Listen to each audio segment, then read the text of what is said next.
Eu vou falar sobre outra coisa da TV brasileira que Diga. tem um encontro que muita gente queria ver e que eu vejo que um dos lados ultimamente tem ido bastante podcast, o Carlos Alberto de Nóbrega. Ele tem ido em muito podcast e muita gente sempre pergunta: por que você não leva o Renato Aragão? E assim, eu não sei se você sabe como é que é. Porque a gente já trouxe aqui o Rafael Spaca, que é responsável de um documentário proibido dos Trapalhões, que o Renato Tá. Aragão proibiu. Esse eu faço questão de falar. E assim, o Carlos Alberto de Nóbrega, ele fala assim: meu, eu não falo com o Renato Aragão tem 10 anos. Eu liguei pra ele e tal, um dia, falei pra Carlos ele, pô, Alberto é um um amor de meu pessoa. amigo. Parece, ele fala assim: meu sonho era trazer ele sentado no Eu banco. tive no podcast dele há pouco tempo. Foi? E assim, ele fala: meu sonho é trazer ele sentar aqui no banco da praça pra gente conversar. Um dia seria um marco. Mas todo mundo fala do Renato Aragão. O que que passa com o Renato Aragão? Não, o Renato Aragão, sei, quer dizer, é uma pessoa que foi esperta. Porque quem criou os Trapalhões, os adoráveis Trapalhões, que eram o Vanderlei Cardoso, o Ted Boimarino, Renato Aragão e Maurinho, Mauro Gonçalves, Que é o Zacarias. Zacarias, né? Na época, no começo, nem era o Ivon Cury. Uhum. E o Ivon Cury, era Ted Boimarino, Ivon Cury, que era um grande comediante, um grande chansonnier da época, era um cara meio... cantava canções de um jeito francês, ele super interpretava, assim, e era um grande comediante. Então, o Ivon Cury foi do cinema nacional e tal.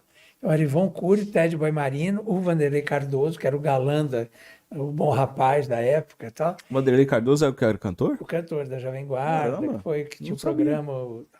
E o Renato. O Certo. Renato era o engraçadão, o palhação da história e tal, né? Renato Aragão, mais Mais. inteligente, tinha uma condição de vida melhor, é advogado. E o Wilton Franco criou os Adoráveis Trapalhões na TV Celso. Era um programa que dava 90 não sei quanto de Ibope, 99 de Ibope, uma coisa assim. E era um sucesso toda quinta-feira à noite. Depois que o Moacir Franco saiu da TV Celso, eles criaram aí os Adoráveis Trapalhões. E o Wilton Franco que criou. Quer dizer, a ideia tal era do Wilton Franco. Aí foi para a Record, virou os Insociáveis. A Record comprou eles a peso de ouro e tal. Mas aí já não tinha o Ivon Cury, porque lá o Ivon Cury já tinha saído, já tinha entrado, acho que a Vanusa, no lugar do Ted Boimarino. O Ted Boimarino também já tinha ido para a Globo.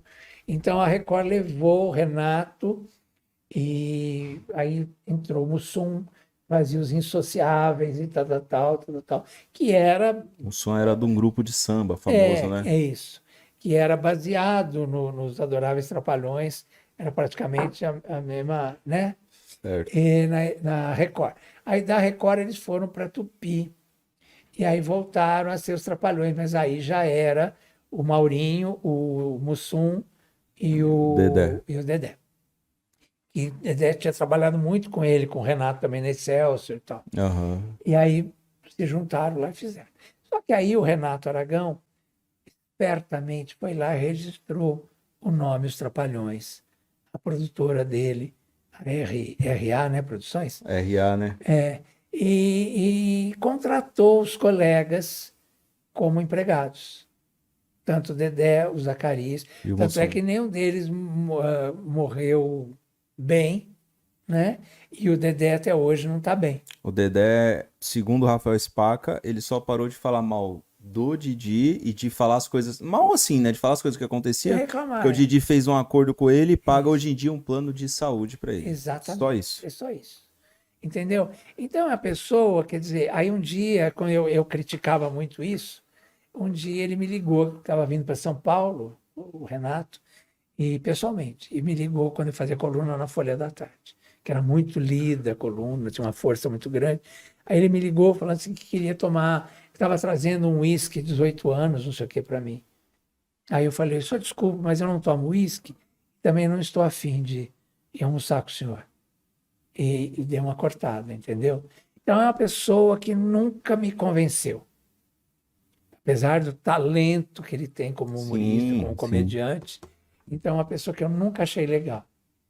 Entendeu? Para mim, o meu favorito nos Trapalhões não era nem ele, mas eu achava ele talentoso. O Zacarias, né? Era o Zacarias. Zacarias era. Eu gosto do Zacarias. Os dois que eu mais gosto são o E Zacarias e o depois Mussum. É, os que morreu. É. O Dedé também é da hora, mas... Não, o Dedé, o sempre foi Dedé era escada. Mas é que os outros caras é mais natural, né? O Dedé sempre foi a melhor escada, além do Carlos Alberto de Nóbrega. Né? São os dois maiores escadas da história do humor brasileiro, né? Sim. Então, eu adoro o Dedé, sou fã dele, conheci ele lindo, danado, pegava todas, né? Conheci ele bem novinho e tal. E Lá ele na é TV o primeiro Excelsior. palhaço sem Maquiagem, né? né? Exatamente, ele é incrível. Mas assim, o meu favorito sempre foi Maurinho, que era Mauro Gonçalves, que virou o Zacarias, tal, sim. né? E o Mussum, né? Que eu achava genial também.